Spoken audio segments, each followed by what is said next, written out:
حضرت سارہ علیہ السلام اور فرعون کا واقعہ اسلامی تاریخ کا ایک نہایت اہم اور دلچسپ قصہ ہے جو ہمیں اللہ کی مدد، حضرت ابراہیم علیہ السلام اور حضرت سارہ علیہ السلام کے ایمان اور ان کی پاکیزگی کے بارے میں سب بتاتا ہے۔ اس واقعہ کا ذکر قرآن اور حدیث میں بھی ملتا ہے۔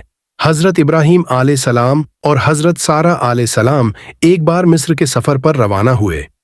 اس وقت مصر کا بادشاہ فرعون تھا جو اپنی ظلم و زیادتی اور خدا کی مخالفت کی وجہ سے مشہور تھا۔ فرعون کا طرز حکمرانی بہت ظالم تھا اور وہ اپنے آپ کو خدا سمجھتا تھا۔ اس کے ظلم و استبداد کی وجہ سے لوگ ہمیشہ خوف میں مبتلا رہتے تھے۔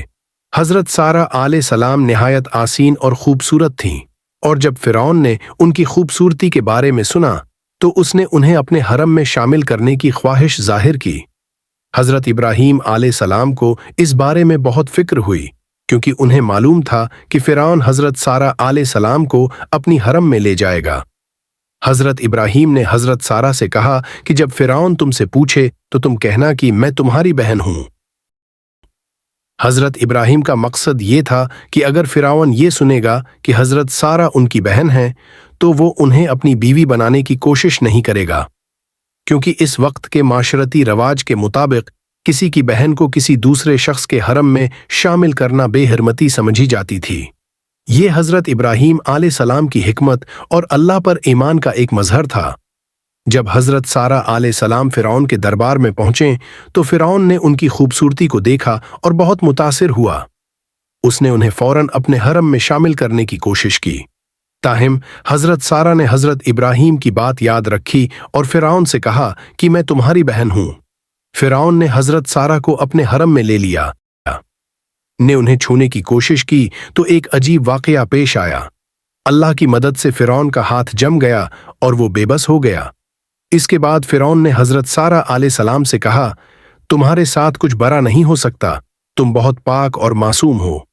فرعون کا ہاتھ بندھ جانے کے بعد وہ سخت خوفزدہ ہو گیا اور اس نے حضرت سارہ سے معافی مانگی۔ اللہ کی مدد سے حضرت سارہ پر کوئی شر نہیں آیا اور وہ فرعون کی ظلم و زیادتی سے محفوظ رہیں۔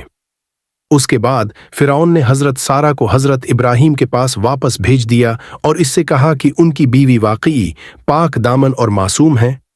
حضرت سارہ علیہ السلام کا ایمان اور طہارت اس واقعے میں واضح طور پر ظاہر ہوتا ہے۔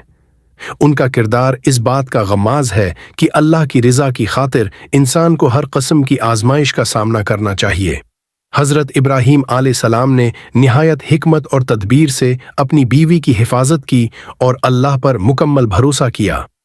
فرعون کی ذاتی زندگی میں اللہ کی طرف سے آنے والی سزا اور اس کا خوف اس بات کا اشارہ ہے کہ اللہ کے سامنے کوئی نہیں ٹھہر سکتا، چاہے وہ کتنا ہی طاقتور کیوں نہ ہو۔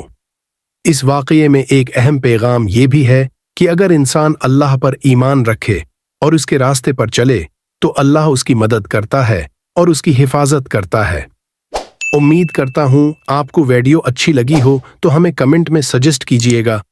نیکسٹ ویڈیو کے لیے اور ہمارے چینل وائس آف قیس کو سبسکرائب کر کے بیل آئیکن آن کر دے تاکہ آنے والی ویڈیو کا نوٹیفیکیشن آپ کو مل جائے، اور لاحق کمنٹ بھی کیجئے گا، اس سے ہمیں موٹیویشن ملتی ہے۔ حاضر ہوں گے ایک نیو ویڈیو کے ساتھ، اور اپنا بہت سارا خیال رکھیں۔ اللہ نگہبان۔